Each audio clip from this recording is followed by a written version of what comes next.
Cognitive Interfaces. Chapter 10. The Workspace. Vulnerability is the birthplace of connection and the path to the feeling of worthiness. Brené Brown. Learning about collective emotions in a workspace. Working as a team implies bearing oneself, deconstructing, showing oneself completely before the other person. Understanding that there are different ways to contemplate the same situation for each individual. Many times, it is complex to understand the differences of others, or to understand at what stage of learning each person finds themselves. The same situation can mean different things depending on who perceives it. Perhaps, for the more experienced people, it may mean that something triggers an alarm, while for those who find themselves at an earlier stage of learning, the same situation may mean something ephemeral. Learning to be tolerant. There exists a space where the cognitive interfaces of multiple individuals converge, collide, and, when conditions are propitious, mutually transform. That space is teamwork.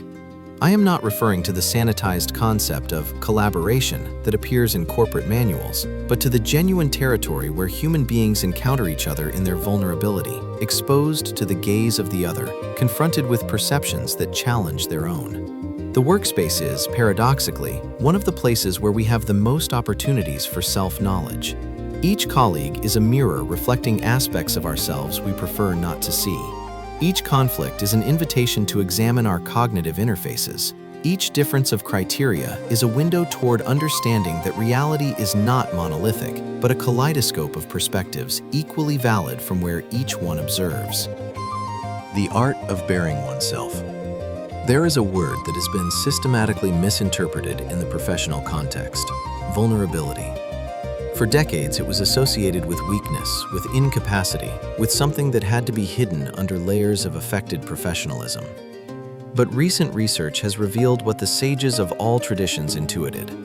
Vulnerability is the gateway to genuine connection. Working as a team implies, as the seed that gives origin to this chapter says, bearing oneself, deconstructing, showing oneself completely before the other person. This nakedness is not physical nor metaphorical in the superficial sense. It is the act of allowing one's own cognitive interfaces to be visible. Our fears, our uncertainties, our limitations, our blind spots. It is admitting that we don't have all the answers, that we are in process, that our perception is partial. Contemporary psychology has coined the term psychological safety to describe the necessary climate where this nakedness is possible. It is defined as the shared belief that the environment is safe for taking interpersonal risks, asking questions without seeming ignorant, admitting errors without being punished, proposing ideas without being ridiculed. When this safety exists, teams flourish. When it is absent, people hide behind masks of manufactured competence. The paradox of strength. There exists a fundamental paradox that the most effective organizations have begun to understand. Leaders who admit their errors generate more trust than those who project infallibility. Teams where people can say, "I don't know," without negative consequences, consistently outperform those where the image of competence must be maintained at all costs. The explanation is simple but profound. When someone dares to show themselves vulnerable, they are sending a signal of trust. They are saying, "I trust that you won't use this against me. I consider you worthy of seeing my complete humanity." This signal creates a space where others can also lower their armor, and only when the armor falls can true collaboration occur, the kind where ideas flow freely and problems are addressed from multiple genuine perspectives. The mirrors of the other. Depth psychology teaches us that each person we interact with functions as a mirror of aspects of ourselves that remain hidden from our consciousness. This concept, which might seem esoteric, has devastating practical implications for team dynamics. What most irritates us about a colleague is usually a reflection of something we reject in ourselves. The unpunctuality that enrages us may signal our own conflicted relationship with time. The perfectionism in others that exhausts us may reveal impossible standards we secretly impose on ourselves. The arrogance we perceive in others frequently mirrors our own insecurity in disguise. This phenomenon, known as projection, transforms the workspace into an alchemical laboratory where, if we are attentive, we can recover parts of ourselves we had condemned to exile. The Hermetic traditions expressed it with the formula, as within, so without. External conflicts reflect unresolved internal battles. The gold hidden in the lead. Medieval alchemists sought to transmute lead into gold, but the deeper texts reveal that this was a metaphor for inner work, converting the dense and rejected aspects of the psyche into integrated consciousness. The workspace offers constant opportunities for this transmutation. When a colleague confronts us with something that makes us uncomfortable, we have two options. The first is reactive, defend ourselves, attack, build higher walls. The second is alchemical. Ask ourselves what part of us is being pointed to, what unrecognized aspect of our psyche is requesting attention through this human mirror. It is not about blaming ourselves or assuming that everything that bothers us about others is our responsibility, but it is about recognizing that the emotional intensity of our reactions is usually proportional to the closeness of the issue to our own shadow. What simply seems inadequate to us about others probably is. What enrages us, obsesses us, or destabilizes us deserves a deeper look. The stages of the path. One of the most frequent sources of friction in teams comes from not understanding that each person is at a different stage of their professional and personal development. What is obvious to the expert is invisible to the novice. What seems like a critical alarm to someone with experience may seem like a minor detail to someone who has not yet developed the necessary recognition patterns. Learning researchers have identified clearly differentiated stages in the acquisition of expertise. The novice depends on explicit rules and cannot deviate from them because they lack the context to know when exceptions are appropriate. The advanced beginner starts to recognize recurring patterns but still needs guidance. The competent person can prioritize and make decisions more independently. The proficient has a holistic understanding and can self-correct. The expert operates from intuition, instantly recognizing patterns that others don't even perceive. This understanding has profound implications for tolerance in teams. When the expert gets frustrated with the novice for not seeing the obvious, they are forgetting that what is obvious to them took years of experience to build.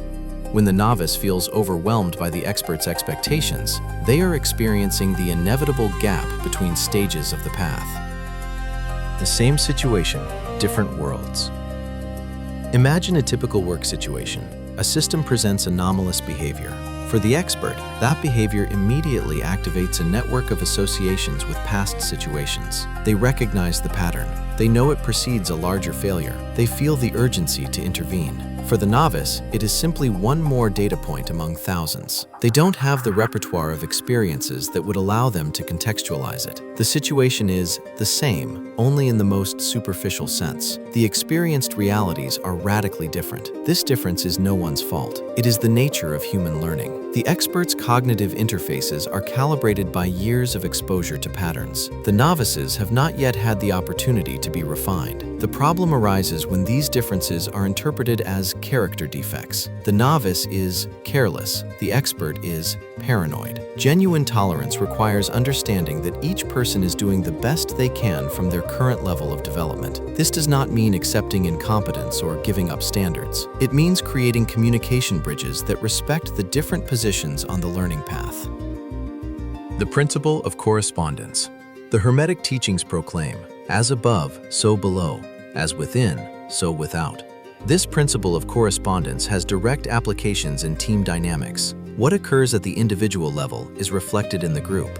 What occurs in the group influences each individual. A dysfunctional team is rarely composed of healthy individuals, and an individual who systematically generates conflicts in multiple teams is probably projecting unresolved internal patterns. The correspondence operates in both directions. Healing the group heals the individuals. Working on ourselves contributes to collective health. This understanding dissolves the false dichotomy between personal work and organizational work. They are not separate domains. They are mutual reflections at different scales. The leader who has not confronted their own shadow will project it onto the team. The team that does not allow vulnerability will produce increasingly armored and disconnected individuals.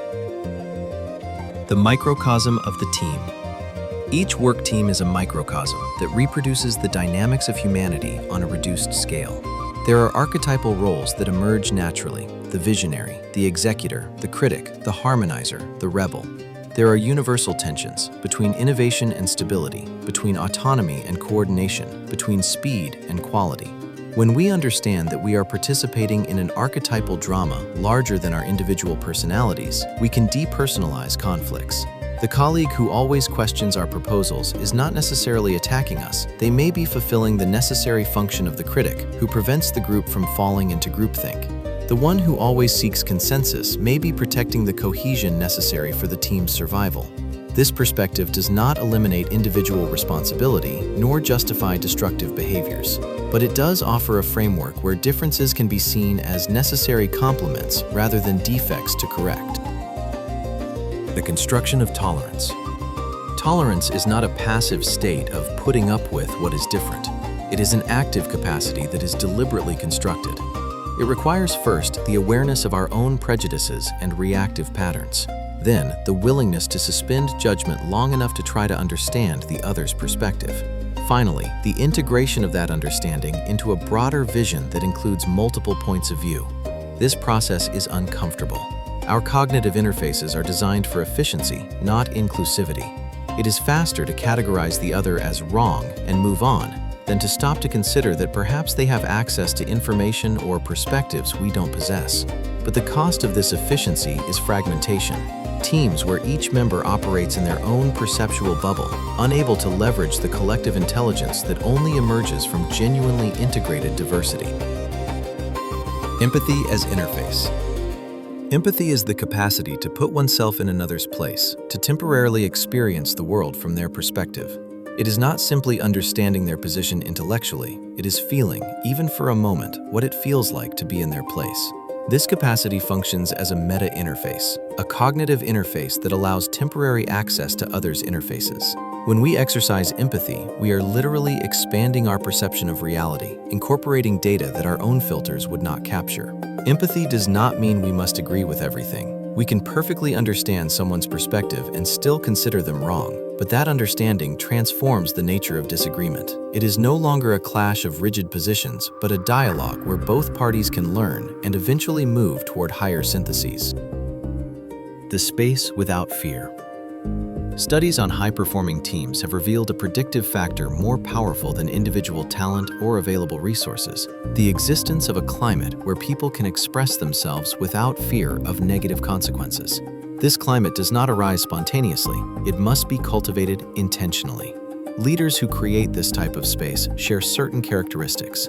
They admit their own errors publicly, modeling that vulnerability is safe. They respond to criticism with genuine curiosity rather than defensiveness.